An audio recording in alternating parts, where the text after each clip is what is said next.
Attorney Larry Gadon kinumpirma ang pagkakulong ni Maria Ressa. Attorney nagbigay ng babala.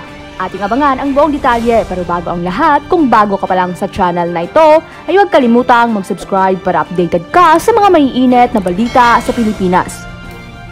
Ang nanalo ng Nobel Peace Prize ng Pilipinas na si Maria Ressa ay natalo sa kanyang apela laban sa isang conviction para sa cyber libel. Sinabi ng kanyang website ng balita na Rappler noong Biyernes sa pinakahuling dagok para sa veteranong mamamahayag. Si Ressa at ang kanyang dating kasamahan na si Ray Santos ay nahaharap sa mahabang sentensya ng pagkakulong. Ngunit sinabi ng kumpanya na magagamit nila ang lahat ng mga legal na remedyo na magagamit nila, kabilang ang pagdadala ng kaso sa Korte Suprema. Ang desisyon ay dumating wala pang 2 linggo matapos utusan ng mga otoridad ng Pilipinas ang Rappler na magsara bago ang huling 2 araw na panunungkulan ni dating Pangulong Rodrigo Duterte. Inilarawan ng Rappler noong Biyernes ang desisyon na panindigan ang conviction bilang kapuspalad na nagsasabing pinapahina nito ang kakayahan ng mga mamamahayag na managot sa kapangyarihan.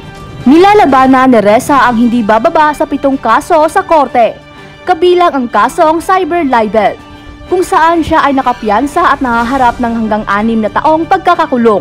Kaya naman ito ay kinumpirma agad ni Attorney Larry Gadon na kalaunan ay nagbigay din ng babala para makuha ang dapat na hustisya para sa bayan. Pag-usapan natin yung kaibigan niyang si BFF niya, Maria Ressa. Alam ko naman na ito ay ang pinagbasehan mo ay batas. At kanina po ay talagang iginiit, no? Ng Court of Appeals na talagang guilty at tama ang hukom ng RTC na humawak nitong kaso po against dito kay Maria Ressa dun sa isa pa nilang reporter, Attorney Larry Gadon, sir. Oo. Ang pagkakaalam ko talaga, yung background niyan ay nagkaroon na ng conviction yan si Maria Ressa at saka yung isang reporter ng Rappler doon sa Regional Trial Court of Manila. At ang conviction na yan ay dahil sa merong nag-complain na isang private citizen, isang businessman, na ang sinasabi niya ay siya ay na-libel o ang kanyang reputasyon ay sinira ni Maria Ressa at ng Rappler. Kaya yung bagay na yan ay isang kriminal na aspeto ng complaint yan na wala namang kinalaman ang gobyerno at walang kinalaman ang press freedom. Kaya nung ito ay kanilang inapila sa Court of Appeals, dahil na malinaw naman yung mga ebidensya, well-documented, at talaga namang merong batas na nagsasabi na ito ay isang krimen, ay na-uphold ng Court of Appeals at na-affirm ang kanilang decision noong Regional Trial Court. In fact, ako nga medyo natagalan pa dito kasi kung tutuusin, dapat yun, mga within 6 months ay dapat ay nabigyan na ng decision yan ng Court of Appeals. Pero nagtagal pa kasi dahil sa mga delaying dilatory tactics ng Rappler. At ito naman ay talagang yung expected na yan, yung ruling na yan. There's no way na makakaalpas dito o makakalibre dito si Maria Ressa dahil kasi napakalinaw ng mga ebidensya na naipresenta dyan. And parang susunod nila na step ay magpapasaklolo na sila sa Supreme Court. At nakikita mo ba, attorney, based siguro sa history, pag ilang beses na talagang binasura at talagang inaffirm ng Court of Appeals ang desisyon ng isang regional trial court, posibleng ganito rin yung sapitin nila pag sapit po ng Supreme Court? Ako ay nakakatiyak na yan ay i-affirm din ng Supreme Court. Kasi masyadong malinaw yung batas ng nilabag at yung ebidensya at yung talagang mga pangyayari. Nagkakaroon lang naman ng pagkakataon na nababaliktad ng Supreme Court ang mga cases kung talagang merong question of law na yung interpretasyon. Pero ito, napakaraming mga evidences they cannot deny yung mga post nila at they cannot deny yung mga statements na ginawa doon ng reporter. So there's no way na yan ay mababaliktad pa. Nakakasiguro ako na makukulong itong si Maria Ressa neto. Dapat nga lang bantayan ito na baka mamaya ay tumakas yan. Alam nyo naman na hindi naman yan Filipino citizen, kundi isang Amerikana yata yan eh. O hindi ko alam kung ano talaga yung citizenship niyan. Sir, meron pong inilabas na statement naman yung Rappler at sabi dito, parang nanghihimok pa eh. Sabi dito, the decision weakens the ability of journalists to hold power to account. We call on our media colleagues, our community, and other advocates of a free and independent press to be vocal and vigilant now more than ever. This is not just about Maria Ressa, Rey Santos Jr., or Rappler. What is ultimately at stake is our democracy, whose strength rests on a media that is not threatened by the state or intimidated by forces out to silence critical voices. Kumbaga parang gina-justify talaga na mali yung RTC, mali yung Court of Appeal, sila lang yung magaling, tama sila, mas magaling sila, at humihimok pa na magkaisa at kumbaga parang sinasabi na talagang banatan yung government at kung sino man ang gusto raw na i-silence yung tinatawag na critical voices. Ano masasabi mo rito, attorney?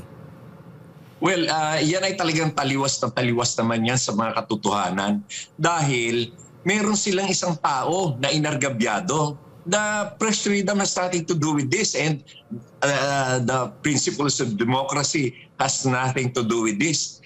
Meron silang na-libel na isang tao na siniraan nila ng gusto at alalahanin natin na yung tao na yun kaya siya nagreklamo because he is a respected member of the business community. And then siniraan nila ng siniraan, pinalabas nila doon na masamang tao ito. Karapatan naman ng tao na magreklamo. And walang kinalaman ito sa press freedom. Yan nga mahirap dito sa Rappler. Ang galing-galing nila mambaliktad ng mga istorya. Kaya nga sila bearer of fake news. Kasi nga, yung kanilang mga katwiran dito ay talagang namang baluktot. Napakabaluktot ng katwiran na yan na manghihimok pa sila ng mga media community para na tulungan sila. Ano itutulong sa kanila? Sila itong merong sinagasaan at meron silang inargabyado na tao. Meron silang siniraan. Kaya walang kinalaman dito yung kung ano man ang trabaho ng mga media.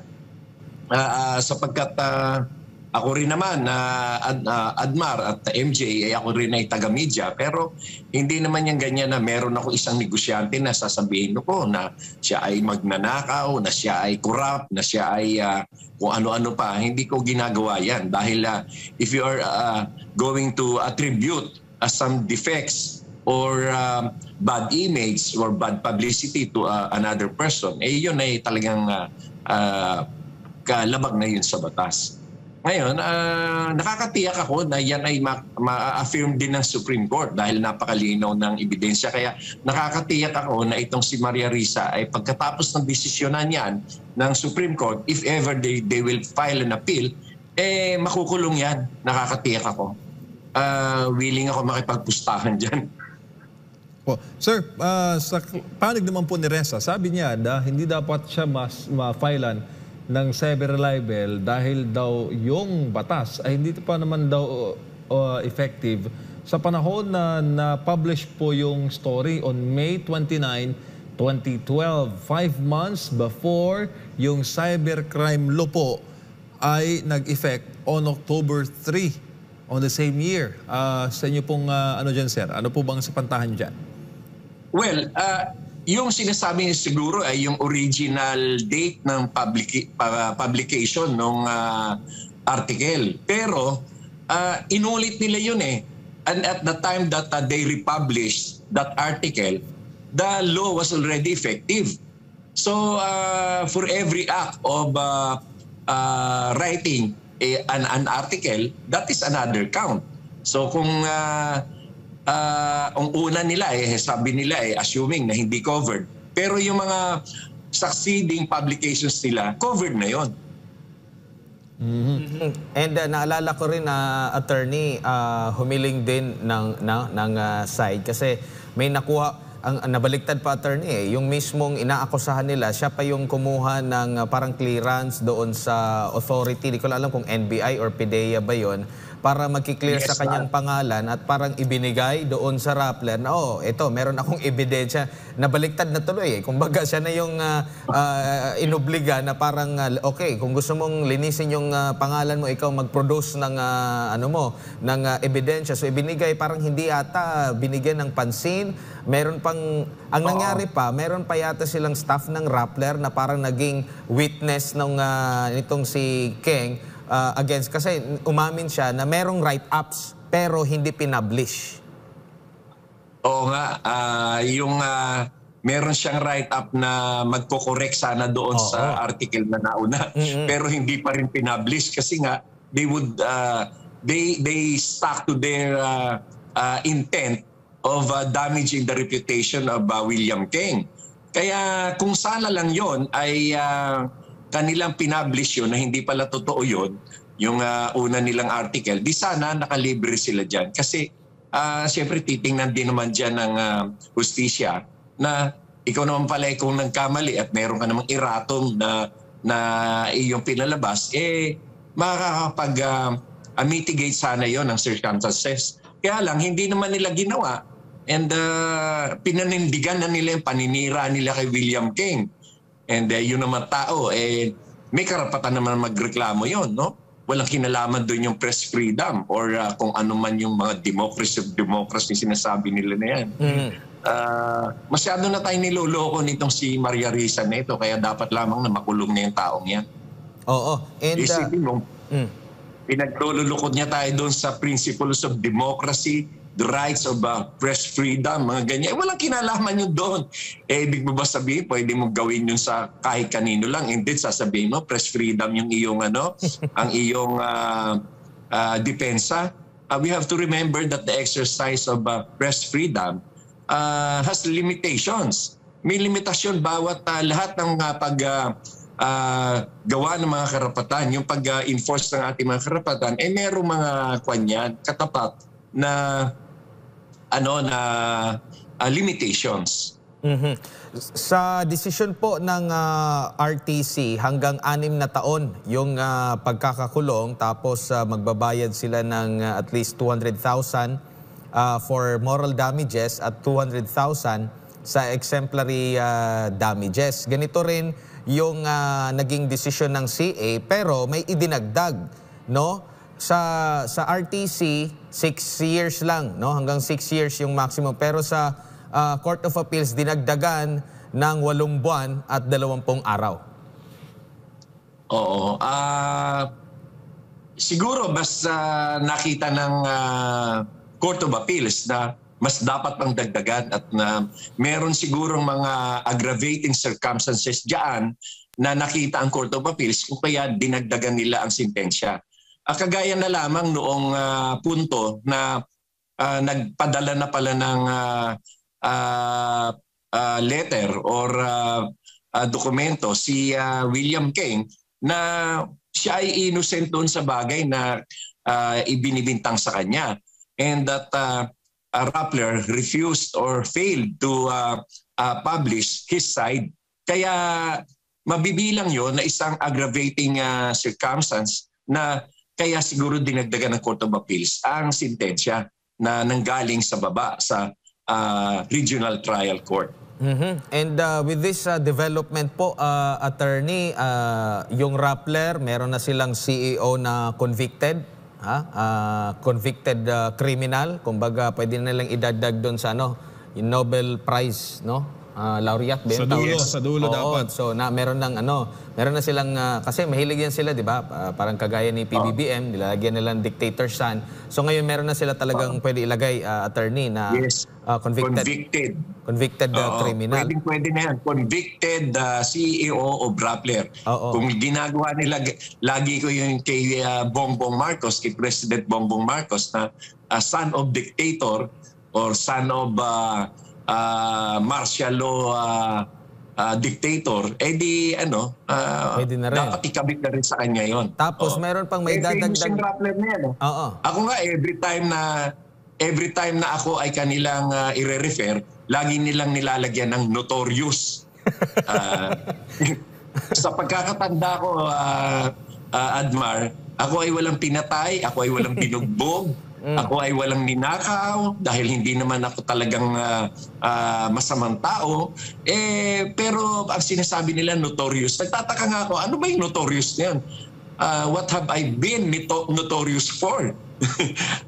Oo. Notorious ako sa kabaitan, pero yung kanilang ginagawang kaya ako ay masayang-masaya na itong si Maria Risa ay makukulong at long last. No? Meron pa sa attorney kasi may Pero dadalawin ko naman siya. Dadalawin ko siya sa kulungan at dadalan ko siya ng kape, pagkain. O alam mo naman tayo ay Kristiyano naman.